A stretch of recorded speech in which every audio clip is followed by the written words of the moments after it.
Assalamualaikum, hai anak-anak, apa kabar kalian? Semoga kalian dalam keadaan sehat walafiat ya. Perkenalkan, nama Bu Guru adalah Bu Marfuah, biasa dipanggil Bu Fuah. Kali ini Bu Fuah akan mengajarkan materi ilmu pengetahuan alam kelas 4. Jika ada pertanyaan mengenai pelajaran IPA atau mau sharing tentang pelajaran IPA, kalian bisa hubungi Bu Guru pada nomor WA di bawah ini ya. Sebelum kita belajar, kita berdoa terlebih dahulu ya anak-anak, agar dimudahkan dan dilancarkan dalam pembelajaran hari ini. Amin. Berdoa mulai.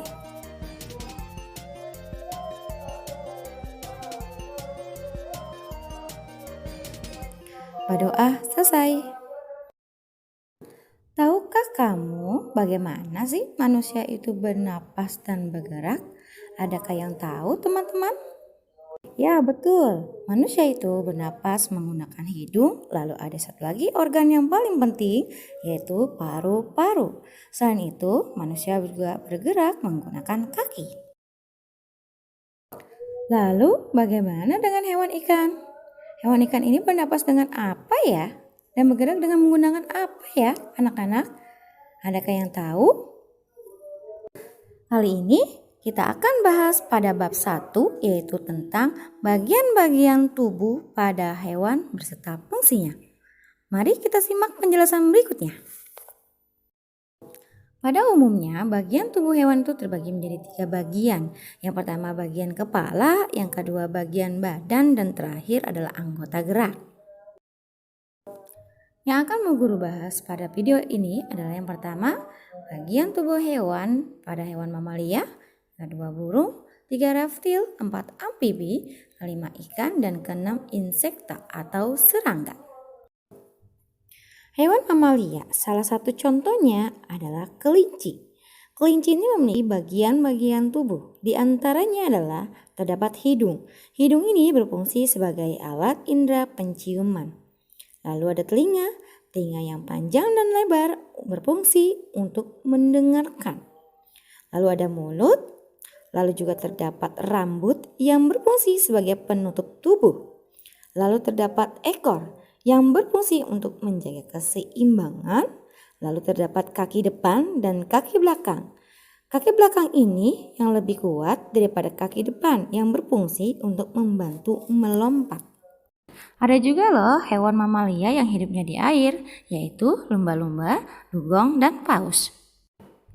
Bagian tubuh pada lumba-lumba yaitu terdiri dari lubang udara yang berfungsi untuk pernapasan. Lalu ada ekor ikan yang berfungsi sebagai pengemudi untuk bergerak ke kiri dan ke kanan. Lalu ada juga sirip punggung, dan sirip dada yang berfungsi sebagai alat gerak. Berikutnya hewan burung. Bagian-bagian tubuhnya itu terdiri dari mata yang berfungsi untuk melihat benda-benda yang ada di sekitarnya. Lalu ada sayap yang berfungsi untuk bergerak atau terbang. Dan ekor yang berfungsi untuk menjaga keseimbangan saat ia terbang. Ada juga kaki yang berfungsi sebagai pencengkram sayapnya. Lalu terakhir adalah paruh. Paruh ini adalah fungsinya untuk mengambil makanan. Untuk bentuk-bentuk paruh itu berbeda-beda tergantung pada jenis makanannya.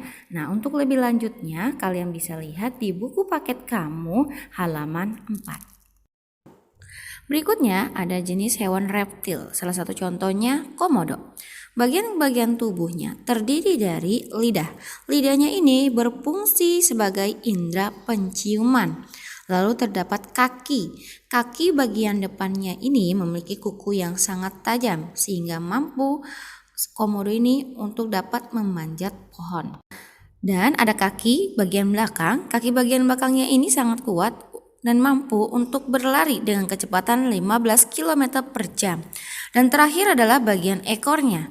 Ekornya ini berfungsi untuk pertahanan diri. Jenis reptil berikutnya yaitu ular. Untuk alat gerak pada ular yaitu menggunakan otot-otot perutnya. Berikutnya adalah hewan amfibi. Hewan amfibi ini adalah hewan yang hidupnya di 2 alam, yaitu di air dan di darat. Ketika di air, dia menjadi seekor berudu atau kecebong. Lalu kalau sudah menjadi katak dewasa, dia tinggalnya di darat. Bagian tubuhnya pada seekor katak terdiri dari kulit tipis dan lembab. Nah, ini berfungsi sebagai alat pernapasan pada katak. Lalu ada lubang hidungnya. Lalu terdapat 4 kaki, yaitu 2 kaki bagian depan dan 2 kaki bagian belakang. Kakinya ini memiliki selaput renang yang berfungsi untuk membantu katak berenang. Berikutnya adalah jenis ikan. Ikan ini adalah salah satu jenis hewan yang hidupnya di air. Bagian-bagian tubuh pada ikan ini terdiri dari ekor yang berfungsi untuk menggerakkan dan mengubah arah gerak. Lalu ada siripnya juga berfungsi sebagai alat gerak. Lalu ada lubang hidung yang berfungsi sebagai mencium bau. Ada juga mulut yang berfungsi untuk makan. Dan terakhir ada mata yaitu berfungsi untuk melihat. Yang terakhir ada jenis insekta atau serangga. Salah satu contohnya yaitu terdapat pada capung. Capung ini memiliki bagian-bagian tubuh, di antaranya ada antena.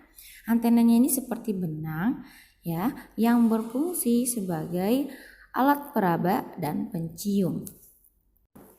Ada kaki bagian depan dan bagian belakang yang berfungsi sebagai alat gerak.